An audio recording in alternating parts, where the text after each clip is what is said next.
"You're a disgrace to all of us, Arthur. Just look at yourself." Tyler Madson's voice erupted across the Cornerstone Cafe, echoing like a slap. Arthur McConnell remained seated, his wrinkled hands wrapped tightly around a coffee cup, eyes fixed on the table. His worn-out coat seemed to weigh even heavier on his thin shoulders. What no one there knew was that this quiet old man carried on his chest one of the rarest military honors of all, and a general was about to reveal it to everyone. Let's dive into this story. In Kentucky, mornings arrive slowly in Brooksville. The sun rises behind the mountains, casting a golden light over the rooftops. On the corner of Main Street and Roosevelt Avenue stood the Cornerstone Cafe, a gathering place since 1952. It had served 3 generations of workers, retirees, and veterans, coal miners who went underground before sunrise, farmers who worked the land with their bare hands, soldiers who returned from war carrying more than just luggage. The walls of the Cornerstone are covered in photographs faded by time, smiling soldiers posing before heading off to distant battles, military graduations where young men received their first decorations, welcome home ceremonies for those lucky enough to make it back. It's an informal shrine to the men and women who served when the country called. Dolores, 62, has been pouring coffee there for exactly 30 years. She knows each customer the way a mother knows her children. She knows Jim Miller takes his coffee black, no sugar, because he has diabetes. She knows Reverend Paul never orders a second cup because his wife says too much caffeine is bad for his heart. And she knows Arthur McConnell walks in every morning at exactly 7:15, sits at the same corner table by the window, and always orders the same thing: black coffee, whole wheat toast, and homemade strawberry jam. Arthur brings with him 3 objects that define his existence: a folded local newspaper, a gold pocket watch that once belonged to his father, a World War II veteran, and a quiet dignity that fills the space around him like a subtle perfume. The ritual never changes. Arthur carefully removes his coat and hangs it on the back of his chair. The military green fabric, faded by time and washing, looks far too big for his thin 75-year-old frame, as if it were made for a younger, stronger man, a man who once existed decades ago and still lives somewhere deep inside that silent chest. On the left side of his coat, there's a small embroidered patch few people ever notice. Its original colors have blended into the fabric, forming an almost invisible design. Only trained eyes can make out what it means. Arthur never talks about where he served, though his hands tremble slightly when someone brings up Vietnam. He doesn't share war stories like the other veterans at the cafe, men who turn every shot into an epic and every scare into heroism. He simply exists there, as steady as the sunrise, as quiet as a whispered prayer. Other patrons greet him with respectful nods that come from instinct. There's something about him that commands silent reverence, a dignity that never needs to be announced. Dolores always keeps his cup full without him asking, even when she's busy. Sarah Mitchell, the retired nurse who lost her husband in Iraq, always saves the local paper for him if he shows up late. Mike Thompson, the mechanic with grease-stained hands, always offers him a ride when the clouds hint at rain. Small gestures, simple courtesies, kindness that flows naturally, as if the whole town knew, somehow, that they were in the presence of someone special, someone whose stories were far too big to be held within the cafe's 4 walls. But no one ever spoke of it. No one asked him directly about his past, and Arthur never explained it himself, because some men carry the weight of glory they'd rather keep buried in the silence of their own hearts. Tyler Madsen arrived in Brooksville 2 years ago like a storm that didn't know when to stop. A retired Army captain, he brought with him the arrogance of a man who never had to prove courage on the battlefield. He served 20 years in administrative posts, far from danger, far from the reality of war, far from the sound of bullets slicing through the air. Yet Tyler speaks as if he led entire divisions through minefields. His voice fills the cafe every morning, telling stories that grow bigger each time he repeats them. He considers himself the highest-ranking veteran in the place, and makes sure everyone knows it, even if no one asked. When I was a captain at Fort Knox, That's how most of his sentences begin, usually followed by tales of how he reorganized supply rooms or revolutionized filing systems that transformed the base's logistics. The other veterans listen out of politeness, but their exchanged glances say more than words ever could. Tyler dresses sharply, even for breakfast. His shoes shine like mirrors. He carries a genuine leather briefcase filled with documents no one needs to see, but that he loves to show off. Certificates, photos of him shaking hands with high-ranking officers. He always notices Arthur's clothes. That worn-out coat bothers him like a splinter in the throat. The older man's simplicity clashes harshly with Tyler's need for display. "How can someone leave the house looking like that?" Tyler mutters loud enough for others to hear, gesturing toward Arthur. "A veteran should take pride in his appearance. You honor the uniform even after retirement. You show that you served with distinction." Arthur never responds to the jabs. He keeps reading his paper, sipping his coffee with the patience of someone who's learned that some things shouldn't be rushed, living in a quiet dimension that Tyler simply can't understand. But Tyler takes the silence as submission, as proof of superiority, as validation for judging by appearances, and it feeds a dangerous confidence, the kind that grows like a malignant tumor. The remarks intensify as the days go by. Comments about military standards and branch pride. Observations about how some veterans let themselves go and don't carry themselves right. Snide jabs about lost dignity and lack of self-respect. "Look at that old coat," Tyler says loudly one particularly cold morning, as frost clings to the cafe windows. "Looks like it came out of a trash bin. Can you believe a veteran would walk around dressed like that?" The cafe tightens like a violin string ready to snap. Dolores stops wiping the glasses, her hands trembling slightly. Arthur carefully folds his newspaper, slips the pocket watch into his coat. He finishes his coffee and places a few coins on the table. He always leaves a tip, even while living modestly after the financial toll of his late wife's medical expenses. Arthur stands slowly, his joints protesting with age. "You're a disgrace to all of us, Arthur. Just look at yourself." Tyler presses on, proud of the attention he's drawn. Arthur stops at the door, his hand resting on the cold handle. He turns slowly. His eyes meet Tyler's for a moment that stretches far too long. A moment weighted with stories Tyler couldn't begin to imagine. He says nothing. He simply walks out, the doorbell jingling behind him. Tyler smiles, pleased.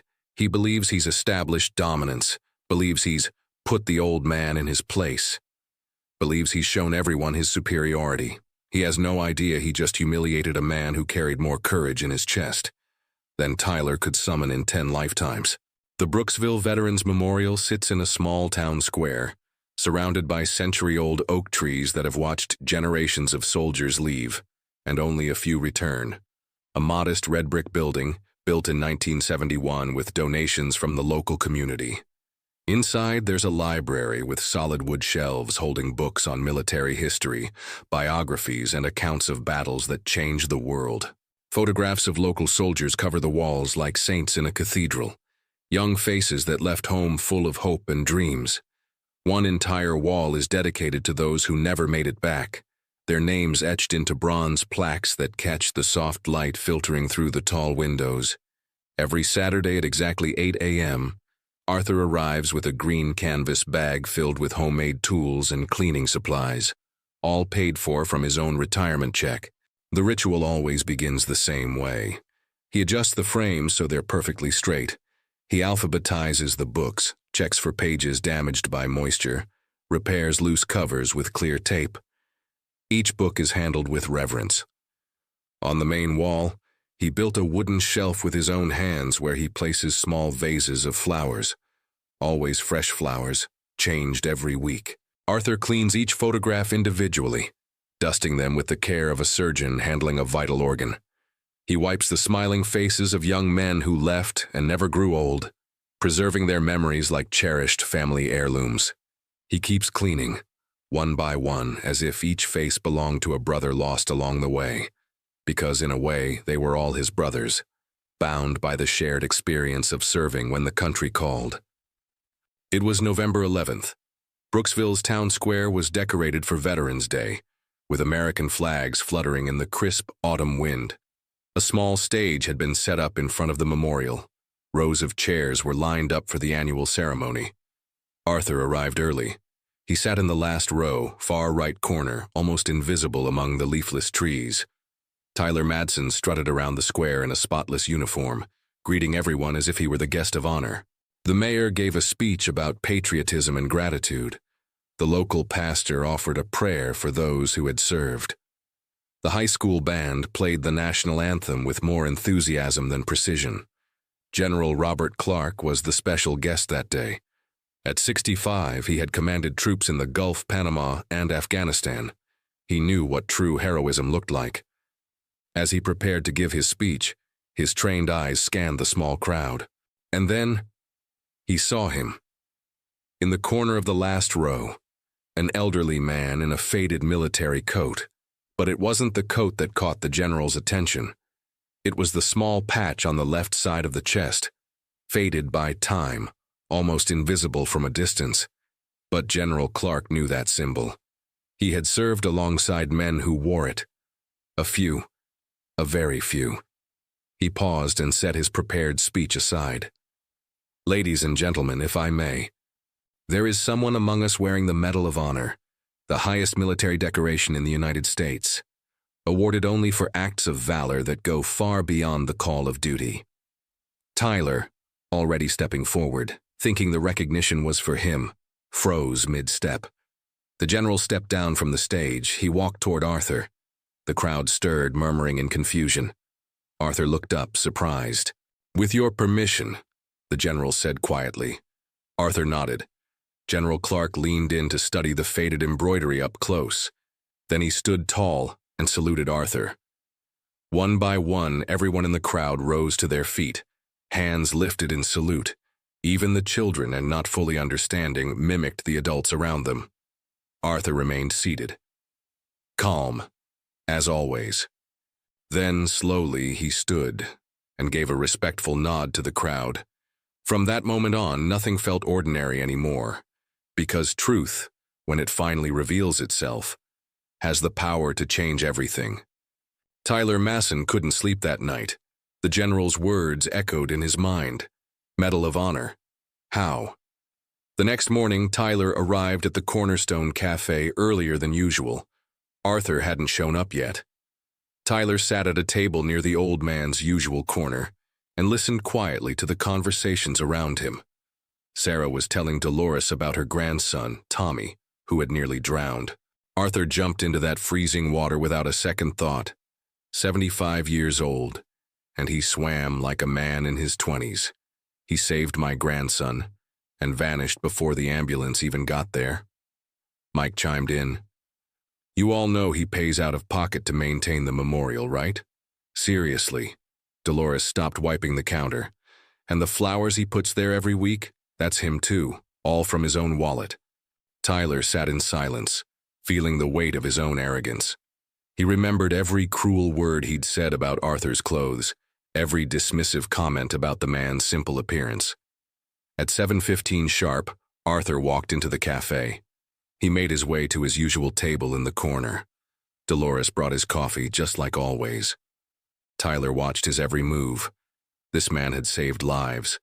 This man kept the memory of fallen soldiers alive with his own money. This man served his community every day, quietly, without asking for anything in return. And Tyler had spent 2 years mocking him.